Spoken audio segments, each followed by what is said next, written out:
Kepada yang terhormat Ibu Nani Suraningsih selaku pembimbing 1, Ibu Trisna Budiwati selaku pembimbing 2, serta dosen penguji yang menguji pada kesempatan hari ini. Saya, Andani Fatmaningrum, NIM 1701008, akan mempresentasikan sidang KTI Studi Literatur Prodi D3 Teknik Ronsen dengan judul Pengujian Lit Apron. Yang pertama, slide pertama yaitu latar belakang. Latar belakang berisi tentang berdasarkan Peraturan Menteri Tenaga Kerja dan Transmigrasi Nomor 8 Tahun 2010 tentang alat pelindung diri adalah suatu alat yang mempunyai kemampuan untuk melindungi seseorang yang fungsinya untuk mengisolasi sebagian atau seluruh tubuh dari potensi bahaya yang bekerja di tempat kerja. Salah satu alat pelindung diri yaitu lit apron. Menurut Singh, perawatan lit apron sangat penting karena terbuat dari timbal yang tidak boleh disalahgunakan, seperti menjatuhkannya ke lantai, menumpuknya, dan menggantungnya pada kursi. Tindakan tersebut dapat menyebabkan kerusakan pada lit apron. Sehingga Kemenkes nomor 1250 tahun 2009 menyebutkan bahwa pengujian lit apron bertujuan untuk menjamin bahwa peralatan proteksi radiasi dapat memberikan perlindungan optimal ketika digunakan.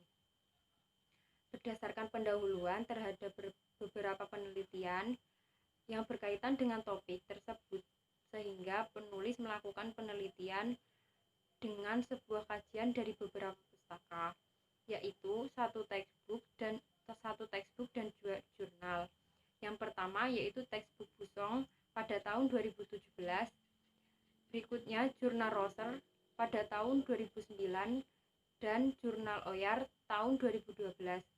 Dari ketiga pustaka tersebut, penulis menemukan perbedaan yang signifikan. Berdasarkan latar belakang di atas, penulis tertarik mengkaji lebih lanjut dalam lagi dari beberapa pustaka tentang pengujian lit apron dan menuangkannya ke dalam karya tulis ilmiah yang berjudul Pengujian lit apron. Slide berikutnya berisi tentang rumusan masalah. Rumusan masalah pertama yaitu bagaimana pengujian lit apron menurut Rosser.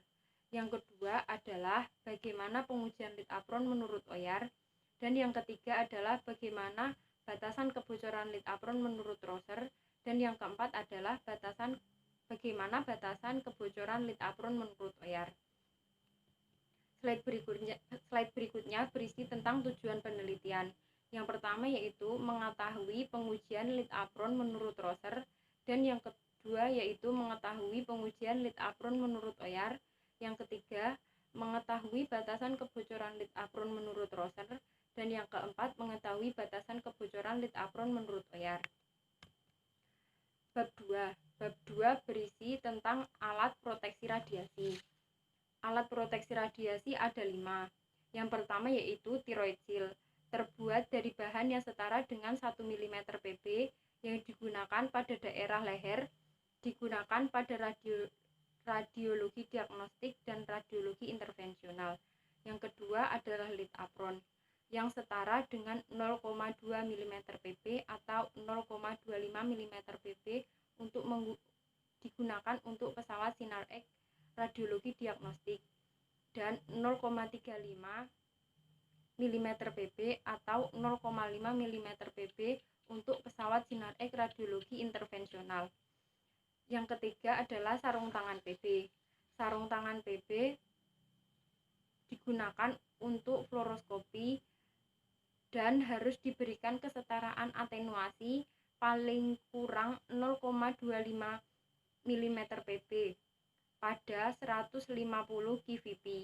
Yang keempat adalah kacamata PB. Kacamata PB terbuat dari bahan yang setara dengan 1 mm Pb, digunakan untuk melindungi daerah mata pada radiologi intervensional. Yang terakhir adalah gonad shield, pelindung gonad yang setara dengan 0,2 mm Pb atau 0,25 mm Pb. Untuk penggunaan pesawat sinar X radiologi diagnostik dan 0,3 mm Pb atau 0,5 mm Pb untuk pesawat sinar X radiologi intervensional. Slide berikutnya berisi tentang perawatan lead apron. Menurut Singh tahun 2017, perawatan lead apron sangat penting bahwa timah tidak boleh disalahgunakan, seperti dengan menjatuhkannya ke lantai, menumpuknya di tumpukan, atau dengan tidak tepat menggantungnya di belakang kursi, karena semua tindakan ini dapat menyebabkan kerusakan fraktur internal timah, maka dapat membahayakan kemampuan perlindungan pada lead apron. Slide berikutnya mengenai batasan kebocoran atau kerusakan pada lead apron. Batasan kebocoran atau kerusakan pada lead apron menurut jurnal OYAR pada tahun 2012 yaitu lubang lead apron dengan diameter lebih besar dari 2 mm dan retakan lebih panjang dari 4 mm. Sedangkan menurut Rosser tahun 2009, kerusakan lead apron yang parah yaitu sudah tidak dapat untuk melindungi tubuh. Penutup kain bagian luar hancur dan cacat pada area sensitif. Berikut gambar kerusakan pada lead apron. Pada gambar A, nomor 1, anak panah 1 itu menunjukkan adanya robekan. Pada anak panah nomor 2 menunjukkan adanya patahan. Selanjutnya pada gambar B, anak panah nomor 1 menunjukkan adanya lubang. Slide berikutnya yaitu prosedur pengujian lead apron. Menurut textbook Busong pada tahun 2017, tujuan dari pengujian lead apron yaitu untuk mengetahui kelayakan atau kecacatan lead apron setiap tahunnya. Prosedur pengujian menggunakan pesawat fluoroskopi. Langkah pertama yaitu merentangkan lead apron di atas meja pemeriksaan dan dilakukan penyinaran dengan fluoroskopi. Jika terjadi kebocoran pada lead apron tersebut, maka akan dievaluasi seberapa besar kebocoran pada timbal lead apron. Hasil pengujian tersebut dilakukan pencetakan radiograf.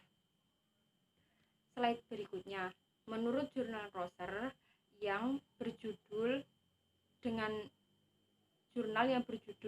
Quality Assurance of X-ray Protection Clothing at the University Basel menyebutkan bahwa tujuan dari pengujian lead apron yaitu mengevaluasi keamanan lead apron serta melakukan uji kualitas reguler dan standar cek pada lead apron. Sedangkan prosedur pengujiannya menggunakan fluoroskopi. Langkah pertama yaitu menyiapkan alat terlebih dahulu dengan kaset berukuran 20 x 20 cm. Jarak fokus tabung dengan lead apron semaksimal mungkin. Parameter kurang dari 70 kV dan waktu fluoroskopi pendek atau tidak lebih dari 0,3 menit.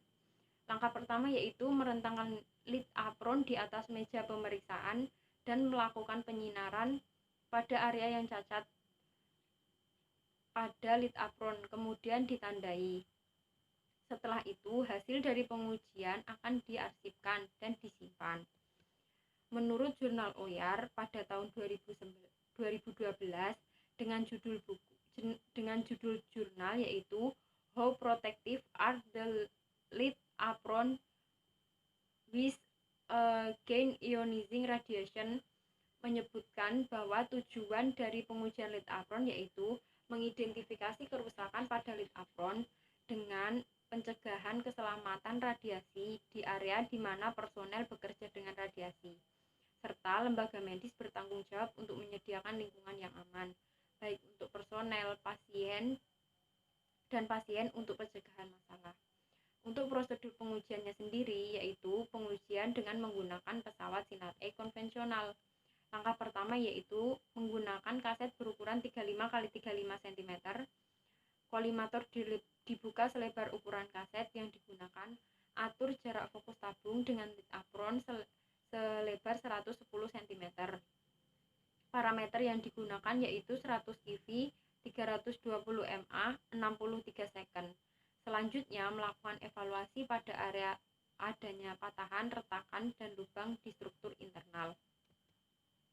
Bab 3 berisi tentang jenis penelitian. Jenis penelitian ini adalah penelitian kualitatif dengan analisis deskriptif dan pendekatan studi literatur review. Waktu penelitian dilakukan pada bulan Juli sampai Oktober. Proses pengumpulan data dilakukan dengan melihat kelengkapan dan relevansi jurnal.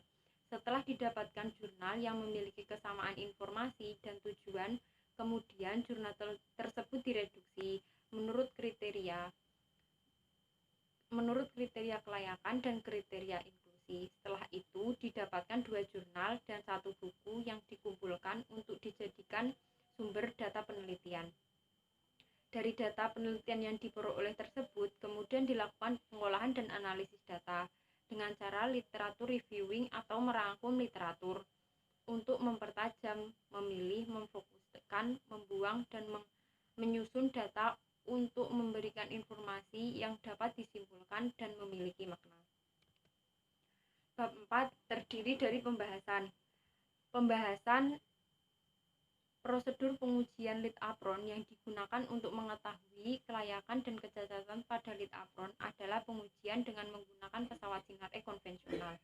Karena parameter menggunakan 100 kV, 320 mA, 63 second, serta selain itu, jurnal OER menyebutkan bahwa batasan kerusakan lubang pada lead apron dengan diameter lubang lebih besar dari 2 mm dan retakan lebih panjang dari 4 mm. Sedangkan menurut jurnal Rosser, parameter yang digunakan untuk melakukan pengujian pada lead apron adalah kurang dari 70 kV dan dengan waktu fluoroskopi pendek atau tidak lebih dari 0,3 menit.